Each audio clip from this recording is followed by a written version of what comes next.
Batman the Animated Series is to this day revered as one of the greatest animated series that ever came out, and a lot of us have always wondered why it never continued.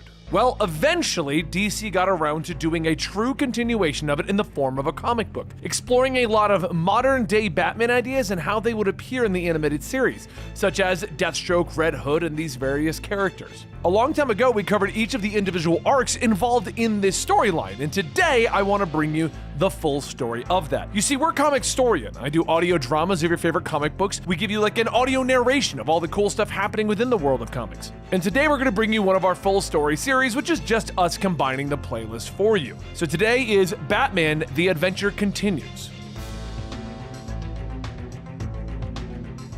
Batman leaps through the moonlit night, swinging through the air, descending upon Bane. But as the villain tries to fight, he suddenly drops to the ground, unconscious. Batman reaches down and picks up the dart of the sedative that hit Bane 30 minutes ago, promising to use a higher dose next time. He suddenly is distracted as he turns to see a massive robot terrorizing the citizens of Gotham City. So he leaps after the giant robot, following it through the city on his grappling hook, and from the shadows, a strange man watches him. I forgot how much fun Gotham could be. Meanwhile, the robot breaks through the wall of Wayne Enterprises, opening fire on the nearby scientists, scattering them. It reaches down for a strange vault that has been plugged into the computer, but Batman leaps through the hole in the wall, confronting the robot. Put it back, he orders the machine, and the robot regards him for a moment before opening fire. But with Batman distracted, the robot punches through the wall and exits. Batman follows, throwing more batarangs, but the robot kicks a truck at him, leaping into the air, flying away. Round one, Batman thinks to himself. It's the next night that finds Bruce still trying to track the robot's flight pattern. He explains to Alfred that the robot had no visible means of propulsion that he could track. Alfred nods as he holds up a suit for Bruce to wear to tonight's gala. But the vigilante refuses, wishing to focus on his work, and Alfred just smiles. But I haven't told you about the surprise guest. It is later that we find Bruce standing on a decorated rooftop, trying to once again thwart the advances of Veronica Virlin. Luckily, the pair are interrupted by Lex Luthor, who walks over and explains to Veronica that she is wasting her time with Bruce Wayne. He smiles at her, wishing to have a moment alone with Bruce. So the two talk for a moment, with Bruce commenting that Lex normally informs him when he's going to be in town. And the billionaire explains that he is merely there for a few days, says he doesn't like the city after the last time of dealing with the Joker and Batman. Lex smiles, pointing out that he heard Batman wasn't very effective last night. Bruce nods, asking if he could have the number for Superman in case the city needs help. Wouldn't help. He hasn't been around lately. Lex tells him, and the two chat for a few more minutes before Lex finally walks away. So later that night, Batman sits at the Bat computer and once again tries to call Clark, and he gets no answer. He puts on his cowl, promising Alfred that if Superman had heard the news, he would have already arrived to help. He stalks towards the Batmobile, having a good idea of where the robot might be hiding. And later, he finds the Claremont Airfield, a secluded spot that is popular with the criminal element. The first guard is taken out easily and Batman slips inside. In the large hangar, he discovers the giant robot sitting quietly, and he moves forward into the shadows, planting a scanner on it and radioing back to Alfred. We should take a picture momentarily, sir. What about the vault?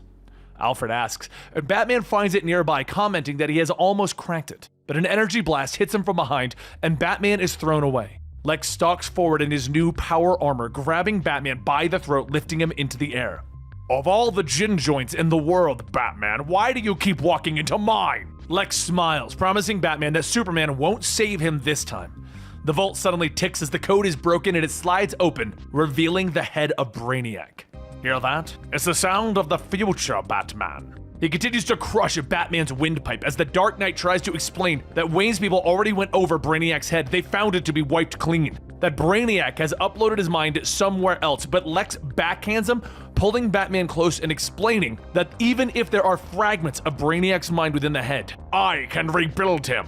He tightens his grip more, about to squeeze the life out of Batman. But Batman throws a batarang, knowing that when he went over the Brainiac head, there were still some functions left in it, but no intelligence. The batarang hits the right spot in the head's nerve center, and the eyes begin to open up. Energy beams shooting out, slamming into Lex. They knock him through the hangar wall and into the nearby plane. Now freed, Batman quickly escapes into the night. Round two, he thinks to himself. Back at the Batcave, Batman tells Alfred to hurry as his faithful friend bandages the man's ribs. I've got to get back out there. Alfred expresses his concerns about Bruce's well-being, but the Dark Knight hits a switch and his power armor comes out of the ground. Don't worry. This time, I'm bringing protection. What if he uses the large robot? You said it's indestructible, Alfred reminds him. And he motions to the schematics on the screen, pointing out that the robot is so big that it has room for a co-pilot. But Batman stares at the layout for a moment and then his eyes widen. That's no cockpit. That's a battery. He suddenly realizes. Donning his armor, he quickly flies back to the airfield where he discovers that Lex has already left. High over the county, Lex is ordering Mercy to hurry, as they are 5 minutes away from Metropolis. You don't know him. He's relentless, he snaps as they hear a thud on the outside of the plane. They look out front to see Batman hanging onto it, but Lex flies out the door, slamming into Batman and throwing him out of the plane. As Batman turns, he punches Luthor hard, throwing him away. Weakened by Brainiac's blast, Lex quickly retreats to the plane, jumping into the giant robot's cockpit. As Mercy jumps clear, Lex explodes out of the plane, launching himself at Batman. There's no way you'll escape, Batman! He shouts, but Batman turns, hitting him with a kryptonite blast that electrifies the suit. Suddenly, a blast of heat vision erupts out of the robot's chest. Superman breaking free. Bellowing in rage, he quickly scoops up Lex and Mercy, flying them away to prison. When he returns, he finds Batman among the plane's wreckage. How'd you know I was in the robot? The Man of Steel asks. And Batman explains that it made sense when he saw the schematics and figured out that Lex had turned him into a solar battery. Batman reaches down for the head of Brainiac, handing it to the Man of Steel. Just get rid of this thing. Maybe just toss it into the sun. It's Madman candy, he tells his friend, and Superman nods, waving, flying away with a smile. Really is a Boy Scout, Batman thinks to himself. Meanwhile, the mysterious man walks through the streets of Gotham, finally arriving at the spot in Crime Alley. This is where it all began, and a man yells at him from an upstairs window, threatening to call the cops on the guy loitering. The man pulls out a pistol from beneath his jacket. Start dialing, tough guy! Let's see how far you get! The mysterious man shouts. The man on the window runs in fear, and the mysterious man replaces his pistol, walking away into the night, the bat signal shining into the darkness above.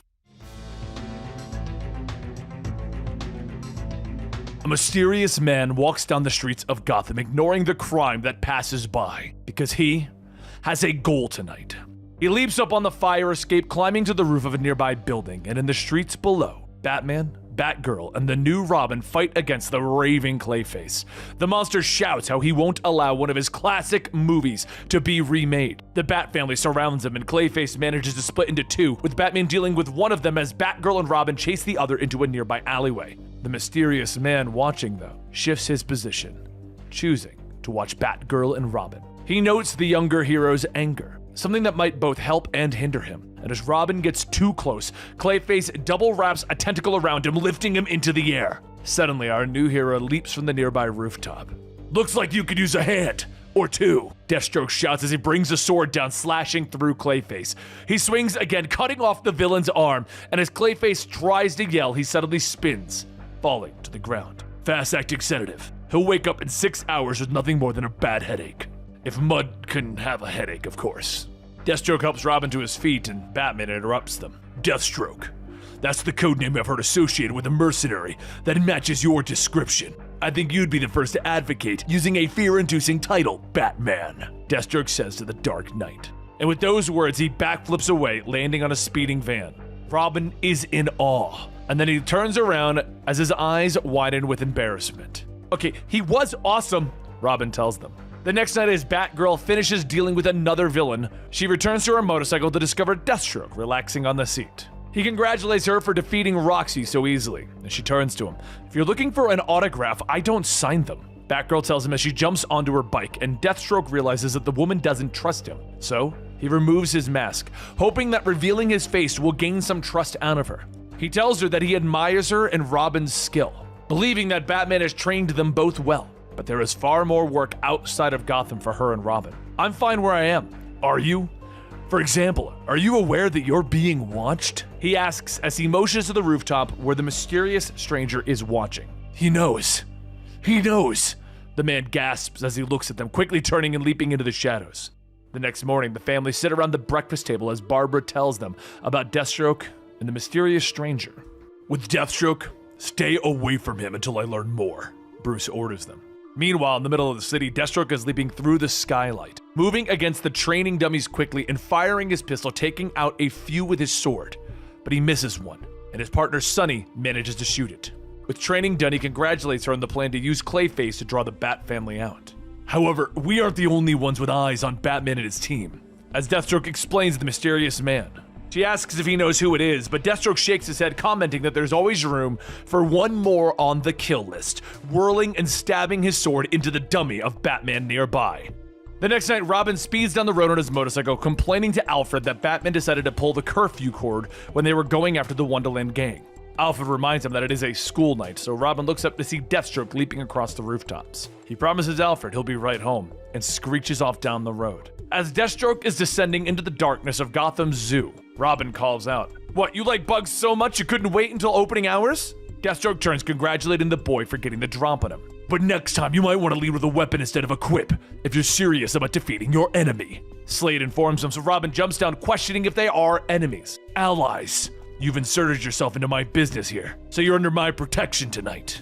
He explains to the boy that he is hunting fireflies, a man who has had a crazy accident in Germany and burned himself beyond recognition, and since then he has grown crazier and deadlier. And as they move through the building, Deathstroke tells Robin that Firefly always breaks into a zoo when he arrives for a job and collects rare insects. And suddenly, he stops the boy with a raise of his hand. "Do you hear that buzzing? Move!" And with that, a hornet swarm surrounds them. Meanwhile, Batman stands over the defeated Wonderland gang, and out of the corner of his eye, he sees the glint of binoculars. Batman moves fast, leaping into a nearby staircase, jumping through a window, getting to the location of the mysterious stranger. But he's gone. Batman checks the roof's door, but dust shows that no one has used it recently. How did it leave so quickly?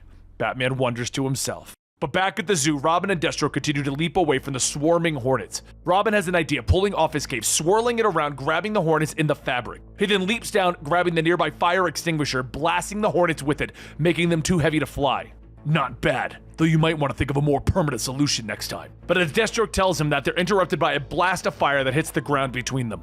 Looks like I've hit the big time! I've got Interpol so shaken up, they've hired the great Deathstroke to snuff me out! Firefly calls as he flies over their head, shooting flames at them, but a battering suddenly smacks him in the back of the head.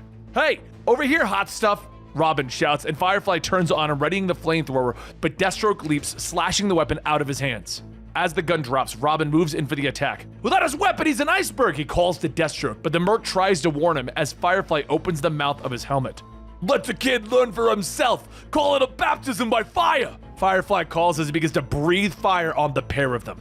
They quickly turn and run, with Firefly following closely behind, the flames now shooting out of his gauntlets. He follows Robin, surrounding the young boy with flames, but Deathstroke leaps out of the shadows, kicking him hard in the face. Seems you forgot who your true opponent was. Allow me to remind you, he shouts, and Firefly falls into one of the nearby displays.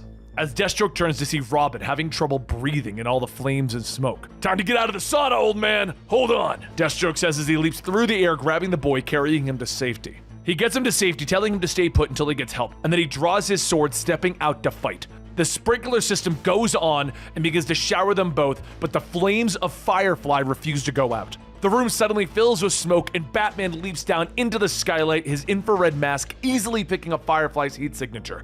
In one punch, he cracks his helmet. Oh, you're gonna burn, bats, next time! Firefly shouts, activating his gauntlets, disappearing into a bright explosion. Robin, Deathstroke, and Batman begin to chase after him, and as Robin tries to say something, Batman snaps at him. Go home, now! Deathstroke follows the Dark Knight as he stalks away from the scene, apologizing for not telling Robin to leave, and he once again comments on the boy's skill. But Batman shakes his head. You take too much interest in them, Slade. I don't like it. I don't condone assassins, Slade. When you find out where Firefly is, you let me know. You got it. Batman tells him as he turns to leave, and Slade nods his head, joking about a phone number. And when he turns back, Batman is gone. The next morning, Barbara arrives at Wayne Manor, heading down into the cave to find Bruce and Alfred at the computer, still trying to figure out who the mysterious stalker is. The satellite images capture the man leaping from the rooftops and using a micro-thin grappling hook. Bruce is shocked, commenting that the man has extraordinary skill and strength. Elsewhere in the city, the mysterious man pulls on a headset, listening in on Slade's conversation with the bug that he'd planted in their hideout. Sonny looks up at Slade, his face bruised and swollen where Batman punched her and cracked the Firefly helmet. You never said we'd be facing him this soon, she comments, unhappy. But Slade shakes his head, telling her to just think of it as practice. Yeah, tell him. She motions to a video call as Slade steps onto camera, bowing before Lex Luthor, but Luthor isn't happy, believing that Slade would just kill Batman and not put on a whole production with a fake Firefly. The mysterious man's eyes widen as he hears Slade's next words. Patience, Luthor. In the next 24 hours, we'll be making toast to the memory of the Batman. I'm holding you to that, Slade. Don't disappoint, Lex says before ending the call, and Sonny is surprised by Slade's promise. The less time he has to think, the better, Slade tells her as he turns and looks at the Firefly armor. You better get this hammered out tonight. We got a big payoff coming. That night, Batman leaps down to the GCPD because the bat signal is turned on to discover Gordon and the others unconscious. He's fine, they all are, it's knockout gas. Deathstroke informs Batman as he steps out of the shadows, stepping over the edge of the roof, telling Batman that he'll have to follow if he wants Firefly. Meanwhile, Tim calls Barbara in the library, complaining that Batman has left him behind again, grounding him from his previous adventure with Deathstroke. Barbara understands, but informs the boy that she doesn't know where Batman is. As she reaches into one of the nearby books that she's shelving, she's shocked to find a note. It's a trap. Outside, the mysterious stranger quickly puts distance between himself and the library, having left the note for Barbara. Meanwhile, Batman and Deathstroke arrive at the Tri-State Dam, and they quickly discover Lynn's bomb, and Deathstroke is getting to work disarming it, while Batman checks the rest of the place out. Firefly approaches Batman, shouting, "Let's make a deal, Bats! I'll fly, you fry!" Firefly shouts to him, but Batman leaps off the catwalk, whirling mid-air, throwing an ice bomb at Firefly. Frozen, he falls to the ground, and Batman removes the helmet to reveal the face of Sonny, confirming his suspicions. He's not surprised, as he whirls quickly, avoiding a strike from Deathstroke's sword. He dodges several more attacks, but the Merc slashes him across the back as he tries to leap up to safety. You've gone to a lot of trouble. Surely there must have been an easier way to set me up, Slade. It's not just your death that I want, it's the whole operation! Slade shouts, and Batman tries to leap away, but the catwalk collapses and he falls to the ground. Slade steps through the smoke, his sword at the ready, as he tells Batman that he'll leave his body burnt to a crisp and tell the others that he needs to hunt down Fireflies to avenge the Dark Knight. Can you imagine your protege's gratitude? I'll have them under my wing in no time, and with them, your entire enterprise. He gloats as he lifts his blade for the killing blow. Two batarangs suddenly fly out, wrapping around him. Yakety yak, and I thought the Joker was a motor mouth. Robin jokes as Batgirl pulls Deathstroke off his feet. This is unfortunate. I liked you both, but I guess a few more heads will have to rule. Batman rolls away, pulling a firebomb from Sonny's fake Firefly chest rig. I told you to leave them alone! He shouts as he throws the bomb at Deathstroke, the fire consuming his suit, but he doesn't feel it.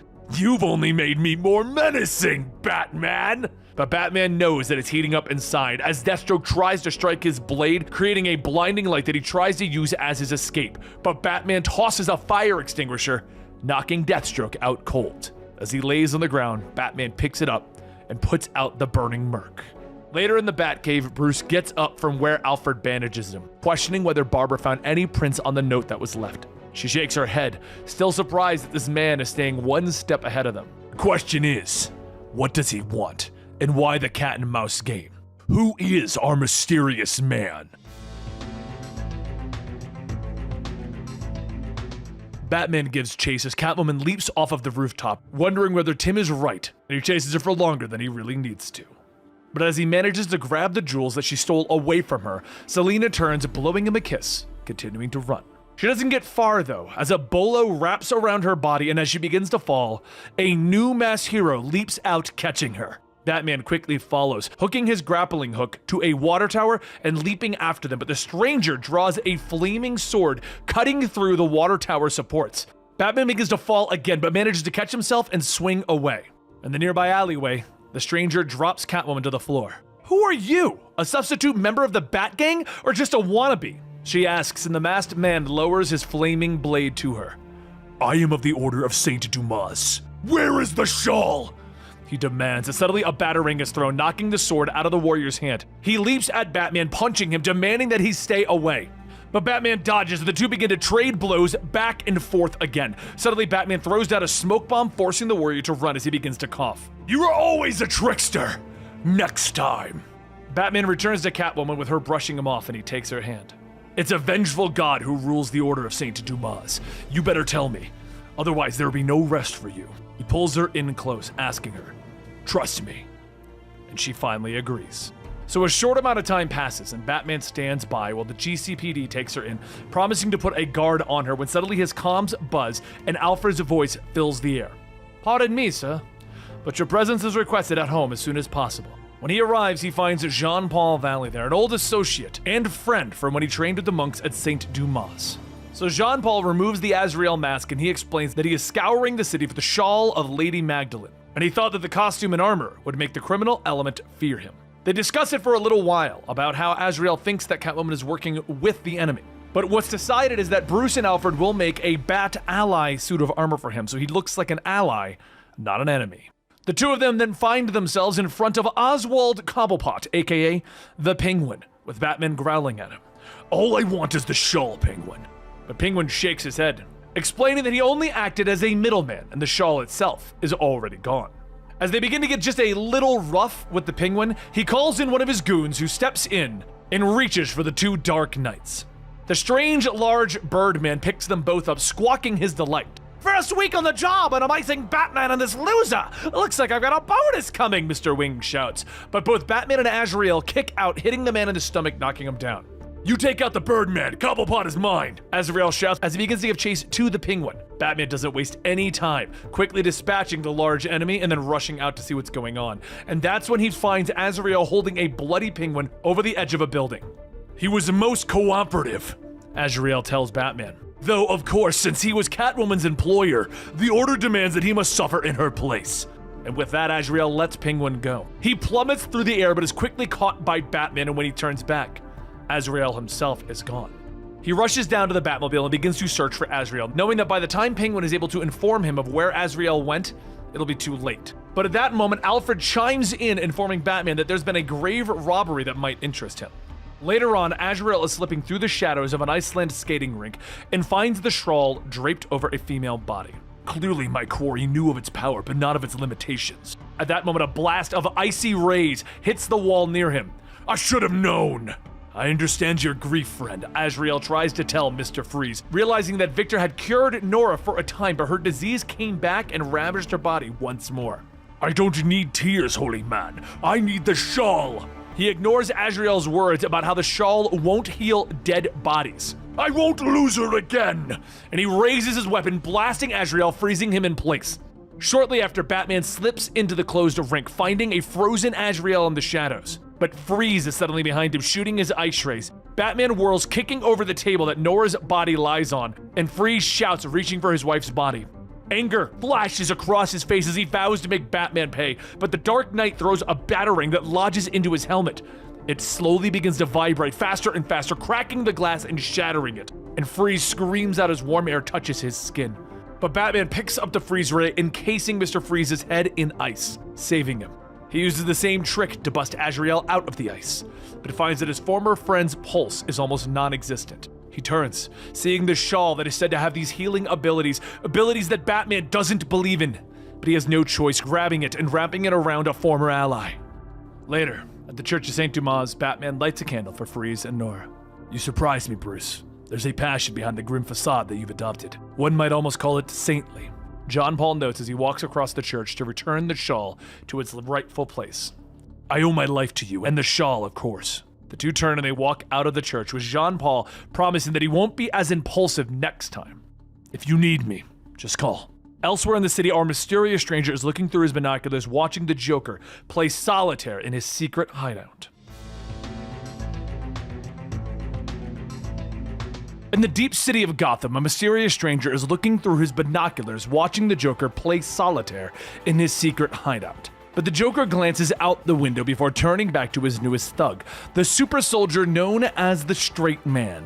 "It appears that we have a visitor, Straight Man. Someone perched atop the Ferris wheel," Joker tells his comedian sidekick as he continues to curl a crazy amount of weight. The two share a joke back and forth before venturing out into the night. Our stranger pulls up his red hood and prepares to leap down, but the Ferris wheel begins to shake as the Straight Man hammers one of the struts with a massive hammer. The stranger has no choice but to leap away, landing into a roll, firing his pistol at the goon, but the round does nothing and he dodges out of the way of a Ferris wheel cart. "Beep beep!" The Joker shouts as he drives by with a bumper car throwing a grenade, the stranger managing to dodge away as the clown and his goon drive off into the night laughing. A short while later, Batman joins Commissioner Gordon and the other cops in investigating the scene, with Gordon telling him that it was the Joker. But Batman discovers the discarded pistol nearby. He wasn't alone. He had a visitor. I'd say offhand, it was a friendly call. And later, as Batman says to the Bat computer, it's both him and Alfred that are surprised by the prints. They belong to Jason Todd. And Alfred's eyes go wide. It can't be. It's impossible. He's dead. You saw it yourself. Alfred tells him, and Tim stalks up, not surprised by what he's hearing, knowing that their mysterious stalker had to be a former member of the team, and he demands answers, but Bruce refuses to explain Jason Todd, pulling on his mask, moving towards the Batmobile. Before he leaves, he stops, and he pauses. Tell him, Alfred. Tell him everything. Batman whispers, and the Batmobile roars to life as he peels out of the cave. So Alfred takes Tim upstairs and tells him the history of Jason Todd. It all started with the Wolves, Alfred begins. The Wolves were a street gang in Gotham City, and they had an initiation ritual where the newest member of the gang would wear a red hood and act as a lookout for their heists. Batman had looked into the events, and he arrived too late for one of the red hoods. This one had slipped from his lookout spot and plummeted to his death. He quickly discovered the gang's hideout, and when he arrived, he discovered that they had already been under attack. Looking inside, he saw a skilled young man fighting off the entire gang. A young man wearing a red hoodie. He went for a fallen gun, and that is when Batman stopped him. And Batman decided to take that young man under his wing. Jason Todd, whose brother had fallen and died when he acted as the Red Hood. Eventually, Bruce accepted Jason Todd into the Bat family, allowing him to take over the spot made vacant when Dick Grayson had left. Alfred and Barbara weren't so sure, as Jason already showed signs of aggression, and Bruce refused to allow Jason to put on the costume until he was ready. But Jason broke the rules one night, stealing the costume and joining the Bat family in a fiery battle with the Firefly. The battle quickly ended and the pair returned to the cave to have their own fight. Bruce was furious that Jason would go against his wishes, but Jason won him over. Bruce, I'm not Dick Grayson. I can't be. I won't be.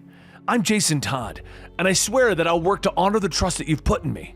All I ask is a chance, Jason said to Bruce as he extends his hand. There was a moment of hesitation, but the two finally shook hands.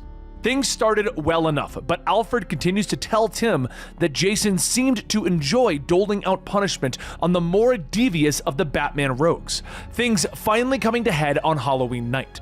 You see, Scarecrow had taken over the TV station, using the airwaves to send out a fear-inducing signal to the rest of Gotham. As he shattered a window to hear the screams from below, Jason leaped through the window and kicked him in the face. Batman and Batgirl quickly leaped into the goons, but Robin moved against the Scarecrow, punching him hard in the face. Crane became frightened at the young man's rage, but Robin wasn't listening anymore, pushing him forward to the shattered window as Crane tried to surrender.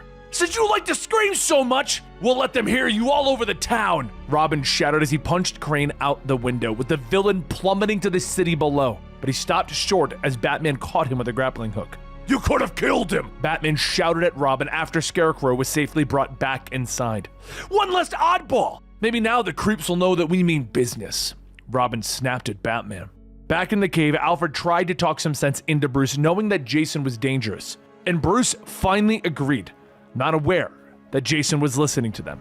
Well, at least now I know what you really think of me, Jason shouted as he revealed himself, rushing for his Robin costume. I'm gone! Bruce tried to stop him, but Jason whirled around, kicking him in the face, knocking him back. He then turned, leaping onto the motorcycle.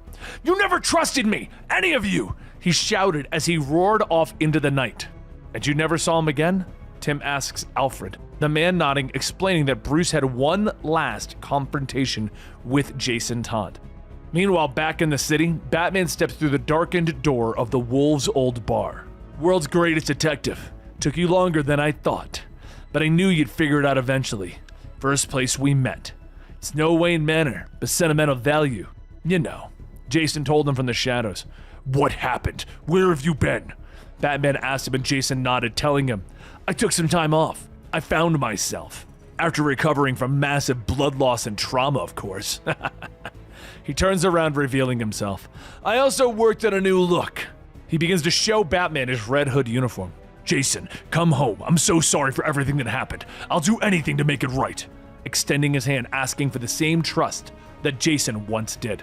But Red Hood shakes his head, pointing out that Bruce has gone soft, that he didn't even notice the full bottles of alcohol at the abandoned bar, especially that they stink of gasoline. He says as he whirls around, drawing out his pistol, and he fires, shattering the bottles, starting a fire. Batman leaps to safety and he turns to see Red Hood escaping up onto a rooftop, waving goodbye.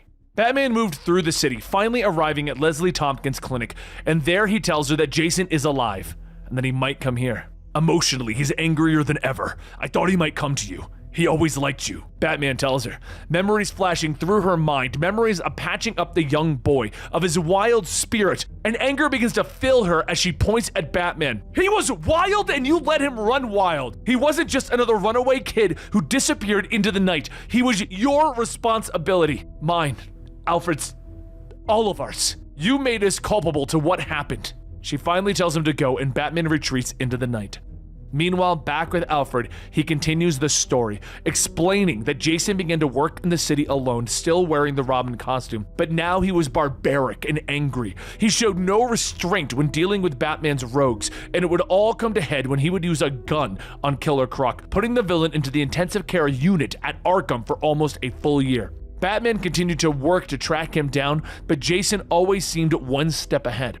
Meanwhile, Joker and Harley had a bit of a falling out, with the two of them apparently having split because of this, because Harley seemed intent on destroying everywhere that she and Joker had gone as a couple. Jason tracked her down, trying to stop her, and the two fought briefly, trading blows back and forth as Jason dodges her hammer. But finally, Jason got the upper hand on her. We both want to be rid of the Joker. Tell me where he is, and you'll only wind up in the emergency room. Jason growled at her as he knocked her down, but Joker came up behind Jason, shocking him with the joy buzzer, and the young vigilante fell to the ground. Staring up at the laughing Joker and Harley, Joker reached into his jacket, pulling out a bundle of flowers. Oh, Mr. J, you really do care, Harley says with a big smile, but Joker turns, tossing the flowers onto Jason's body. On second thought, they're more fitting for this young fella. It was a trick, Jason whispers as he falls unconscious. When Jason finally awoke, he was strapped to a table in Joker's lair. Joker smiling as he leaned into the young hero. You've been a busy bird lately, and an unhappy one too, it seems. Joker says with a smile. I'll be putting my hands around your neck, Robin snaps at him, but Joker turns to his goons, pointing out all of Robin's hostility. Oh, if only there was a trusted professional that we could call! Harley appears in her doctor's coat, pointing out that Jason is insane and suffering from violent tendencies. Know his father. I concur, Joker says as he studies the upside-down chart. He finally tosses it away, reaching for a crowbar. Junior here has become a real plague to our kind, he says as he begins to hit Jason, and then he swings again and again, drawing blood and looks of concern from Harley as he hits again and again until Harley stops him. Roughing up the punk is one thing, but killing him? Harley asks, and Joker turns to her. Did you think that we were going to give him a love tap and let him go? He turns back to the beating, ordering the goons to take Harley out of it. Batman arrives shortly, finding the grisly scene and ordering Joker to step away from Robin. Hey, Bats! Even you've got to admit that kid was cruising for a bruising, Joker tells him as he drops the crowbar. He turns, ordering his men to open fire, and a nearby hydrogen tank is hit, and the whole place explodes, engulfed in flames. Joker races to escape in his car, but another explosion flips it over, trapping him underneath. Batman moves quickly, freeing the wounded Jason. Bruce, I'm dying. I'm all broken up. Jason gasps as the flames roar around them. As he continues to bleed, he asks that Batman finish the Joker. For me, for everyone he's hurt. For everyone he's going to hurt, Bruce. Jason coughs and he hands Bruce the crowbar. Batman stalks over the Joker, but uses the crowbar to free him from the wreck. He moves to help the Joker as Jason is yelling, No! You won't save him! You can't! I won't let you! He shouts as he tips over another hydrogen tank. Batman is forced to flee as another explosion rocks the building. Outside, he screams for Jason, but rushing back inside, he only finds the tattered remains of the costume. Alfred informs him that Bruce returned to the scene for several weeks, searching for any sign of Jason or if he had escaped, but found nothing. They both turn and see Batman at the top of the stairs. What happened to Jason was the biggest mistake of my life, and I'll never let that happen again. Not to you, not to Barbara, not to anyone. I promise. Batman says as he walks down the stairs, holding out his hand to Tim. Tim nods, reaching for him. I'd be a sorry excuse for a Robin if I fell for this crap. He snaps as he grabs Batman, flipping him to the floor. Jason chuckles as he removes the mask. Not bad, kid. What gave me away? No Batmobile? He asks, but Tim shakes his head, pointing out that Bruce would never apologize. Alfred pulls out his bolo gun, ordering Tim to get away as he fires, but Jason dodges, and the bolo shatters the costume display behind him. Jason moves, chucking a batarang, knocking Alfred out, and he dodges another blow from Tim, knocking the young boy out. He then grabs the Robin uniform, throwing Tim over his shoulder as he walks out of the cave. Later, Leslie clicks on the lights to her clinic, finding Red Hood rummaging through the meds cabinet. Thanks for the light, Grandma. Hard to read these labels in the dark. Red Hood tells her as she steps forward, trying to talk some sense into Jason. She reaches for his mask, but he stops her. You don't want to see my face. I've had some work done on it. I'm not as pretty as I used to be. Not as patient either. He says as he smacks her away and continues to try and talk to him, trying to turn him away from his current path, but he pushes her away and heads for the exit. As he walks down the street, he tells her to make a house call to the manor. The old man didn't look too good when I left him. A short time later, she calls Bruce and informs him that Alfred is fine. You were right. There's something wrong with Jason. Save him, please. As she hangs up, Bruce begins to study the locations where Red Hood has been spotted, knowing that he has been hiding within that area, and he finally heads out for the Batmobile with Barbara joining him. Meanwhile, in a secret location, water splashes on Tim's face to wake him up. He struggles to his feet, surprised to find himself in a glass box. Red Hood waving at him, showing him that he took Tim's utility belt. I'm afraid you're completely powerless. If it helps, I know the feeling. Water continues to pour into the glass box as Red Hood turns away. What do you want from me? The breaststroke, or whatever keeps you afloat. It could be a while. Red Hood calls over his shoulder as he leaves.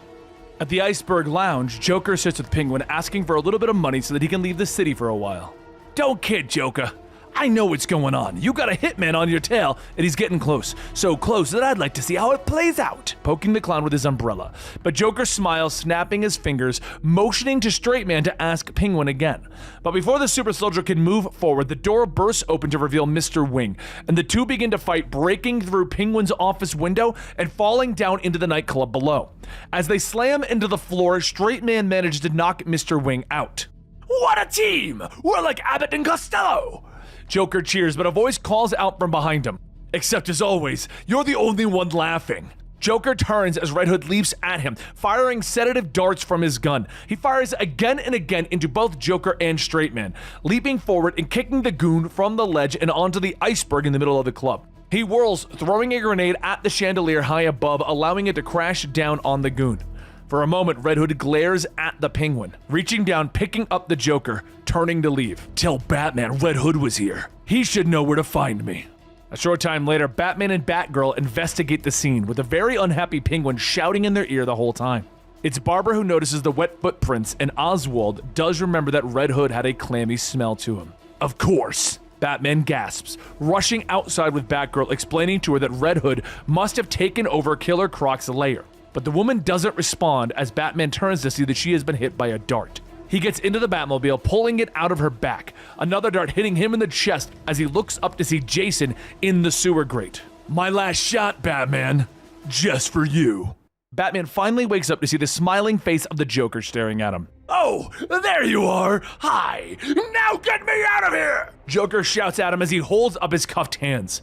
Batman looks up at Robin, who tells him that he is fine. How long he stays that way is up to you.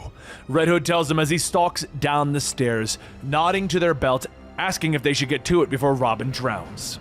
You underestimate him. He's used to the pressure. He's been around the block, Batman says to Red Hood, trying to convey a message to Tim. Robin gets it, wrapping his cape around the water pipe into his box, starting to build up pressure. Suddenly, it dawns on Joker who Red Hood is, as he begins to laugh as he picks the cuffs that are binding him. You're the kid that he left to die while he was busy saving me! I always wondered what happened to you! Red Hood cocks his head to the side. Really? No! Joker says with a shake of his head. He waves at them all as he begins to head for the exit, allowing them to work through their family issues. But Red Hood pulls out his pistol, shooting the clown in the shoulder. With that, he turns and picks up a crowbar from the table and tosses it to Batman's feet.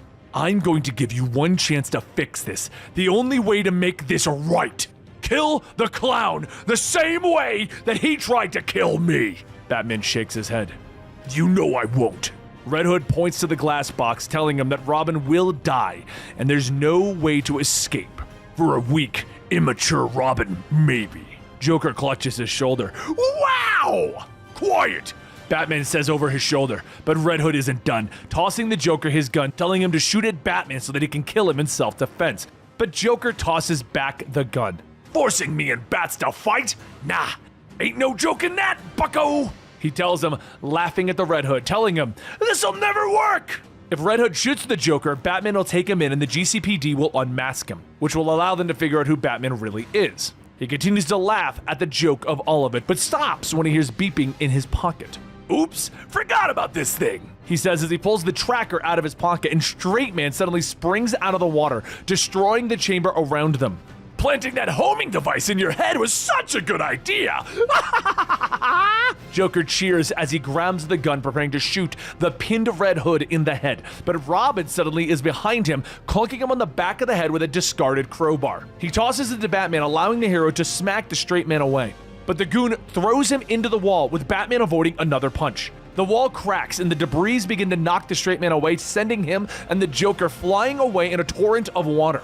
Red Hood starts to fall, but the crowbar gets stuck in the wall and his jacket catches it.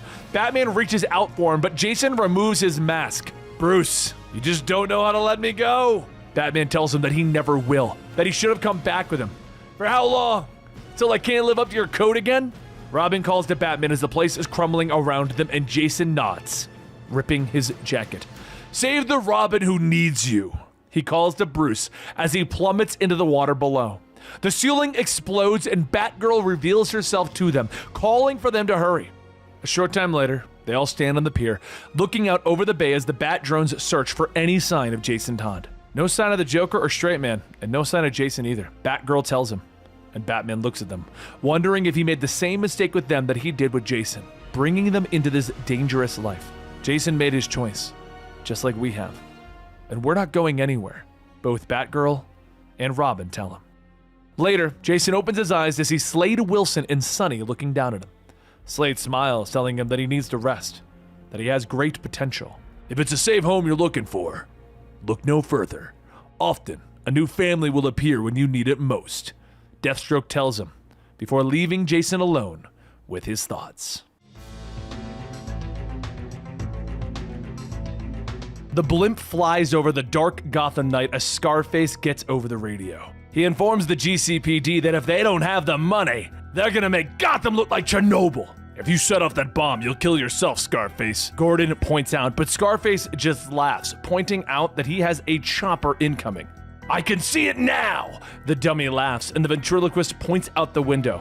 I don't think that's a helicopter, he says as Batman leaps through the window, quickly fighting off Scarface's goons. But in the fight, the timer on the bomb has been activated. It's broken! I can't shut it off! The ventriloquist shouts, and the goons quickly jump to safety as Batman grabs Wesker, leaping out the door. Robin flies by in the Batwing, managing to catch them both in a big net. But in the falls, Scarface falls off of Wesker's hand, plummeting to the bay below.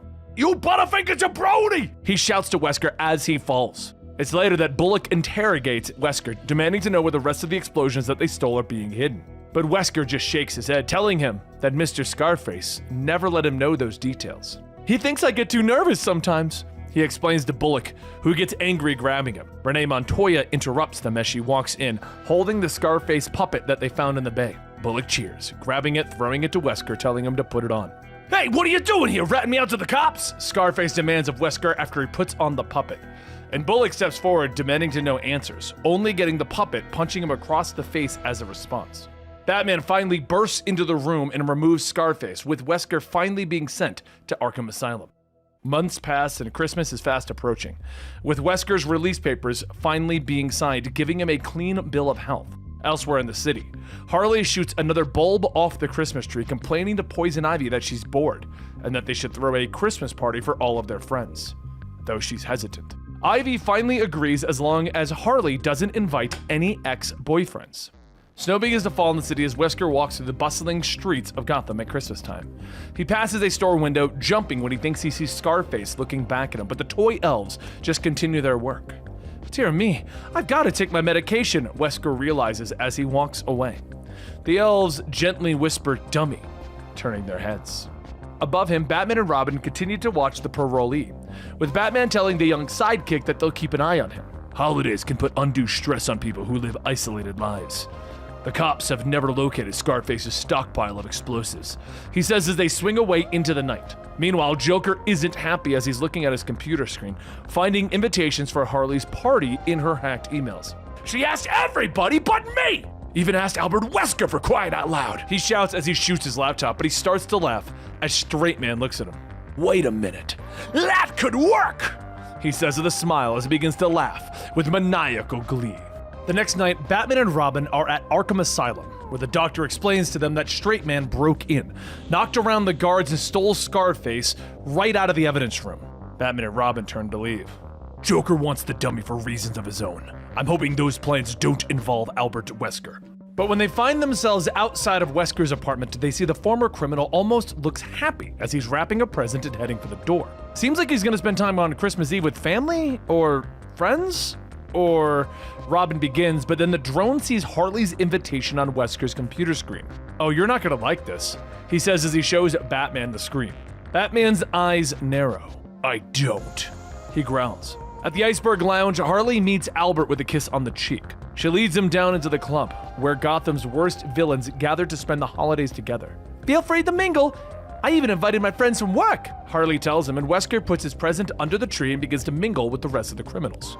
Outside, Batman and Robin watch from a nearby rooftop. Commissioner Gordon is going to love his gift. All the creeps in one place, practically gift wrapped. Robin laughs, but Batman tells him that they shouldn't sound the alarm just yet. He wants to slip in and make sure the Joker doesn't want to reunite Wesker with Scarface. We need someone inside to make sure that that doesn't happen, Batman says as he steps out of the shadows in a Santa costume. Inside, Harley and Ivy smile as everyone seems to be getting along. You were right about this party, she says with a smile as she hugs Harley. This time of year can be hard for our crowd, hiding on the run away from our loved ones, if we have any. Tonight, you gave us all a place to be, and that means a lot. Ivy tells her, and then some of the rogues gather around the piano and begin to sing Christmas carols. I just don't want anyone to be alone, Harley says to Ivy. But the party is suddenly interrupted as Joker comes walking in with Straight Man. Harley storms over to him, demanding to know what he's doing here. But Joker just smiles. We're spreading a Yuletide cheer! He walks over, telling them that he brought a special gift and that he'll hand it over to the impartial Santa Claus. Someone call me, Nut Brody says as he walks in. Everyone turns, groaning at the worst henchman ever. And he begins to collect presents as Joker tells Brody to start handing out the gifts. And Nut takes Joker's gift and reads the card. This one's for Roxy Rocket, he says, stumbling over the words, and Roxy cheers, but Straight Man pushes her away. Never mind, I'll deliver it. We don't have all night, Joker says with a smile as he takes the present from Brody. I can speed things up, Brody says, beginning to toss the presents out. I'll toss out all the gifts and you guys can swap, he shouts. The criminals all begin to scatter around the room, reaching for any present that comes close to them. Meanwhile, Batman gets on the comms and tells Robin to call in the GCPD. Brody keeps tossing the presents, telling everyone to hurry up since he saw the cops outside, and as the criminals begin to scatter, he reaches for Wesker and starts to lead him out of the building. The nervous man thanks Brody, knowing that the police won't look kindly on him associating with his old friends. And Brody reaches back into his bag and finds a present with Wesker's name on it. The man thanks him as he heads off into the night, but Brody is suddenly hit in the back of the head as the Joker laughs, stepping out of the shadows, holding Scarface. Shame, shame, Santy! Pinching presents? We'll have to make sure that this gets to the rightful owner, he says as he and Straight Man head off into the night, laughing. Wesker steps out of the subway with his unopened present. His excitement at the present diminishes as he sees that it's a festive pair of socks. Oh, socks. A box of socks. Isn't that thoughtful? He sighs as he puts the sock on his hand and begins to talk to it as he moves through the city, finally introducing Tozy to his home. But he's shocked to find Scarface sitting at his desk when he walks into the room. Two-timing me already, dummy! I'd blast you right where you're standing if you didn't look so pathetic! Scarface tells him, and Joker and Straight Man come out of the kitchen, pulling the sock off of Wesker's hand, jamming Scarface in its place. Shortly, Batman kicks open the apartment door to find the place empty. "You bought him socks?" Robin asks as he looks at the gift on the floor. "I was pressed for time," Batman tells him, looking around the apartment, finding a Joker playing card before they rush back out into the night. Meanwhile, Scarface leads Joker and Straight Man to the place where he's hiding the explosives. Their car pulls up to the darkened Santa town. "Who's gonna be looking at Santa's backyard?" Scarface jokes as he points to a large candy cane nearby. "Let me put it this way. There's more than sugar in those candy canes. Ha ha!" He laughs. A short time later, they return to Joker's hideout where they plan for the New Year's Eve of destruction.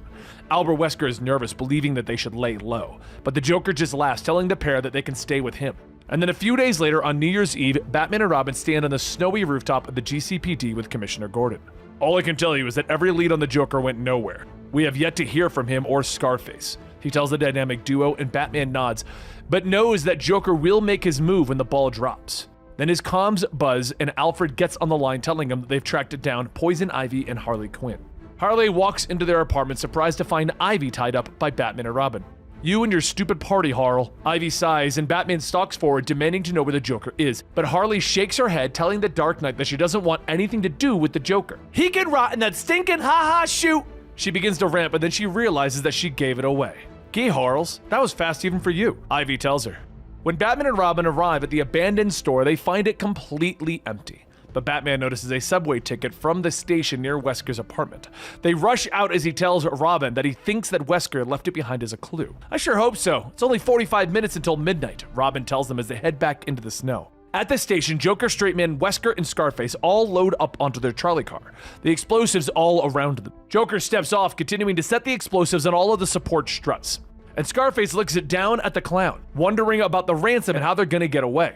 "Oh, about that. I never actually made those calls. That's your game. All I care about is the joke," Joker tells him as he steps forward, squirting his flour in Wesker's face. The ventriloquist stumbles, falling off of the platform, landing on the tracks, but Batman and Robin suddenly appear in the subway station. "Save Wesker. I get the others," Batman shouts to Robin, and Joker jumps onto the trolley car preparing to escape, but a well-placed batarang takes out the controls. "Not funny, Batman! Ah!" Joker shouts in anger, with Straight Man jumping forward, swinging at Batman, knocking him onto the tracks. But Batman manages to roll away just as another subway car comes screaming at them. It slams into Straight Man, carrying him away as it rolls through the Joker's trolley. Robin manages to push Wesker out of the way, making sure he's safe. "You okay, Mr. Wesker?" he asks, and Wesker nods as he looks down at the shattered remains of the Scarface dummy. "I think so, but poor Mr. Scarface," he sighs.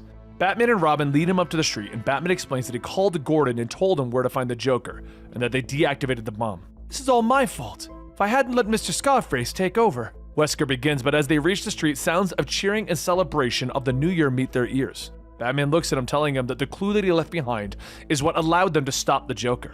"It's a new year, Mr. Wesker," Robin reminds him. Albert smiles and begins to walk away into the celebrated crowds. "It is indeed," he whispers to himself, happy for a brief moment. And there you have it! The Season 1 of Batman the Adventure continues. Now, I've considered doing Season 2, but these honestly didn't do that well, so if this full story does really well, maybe we'll consider getting back to it.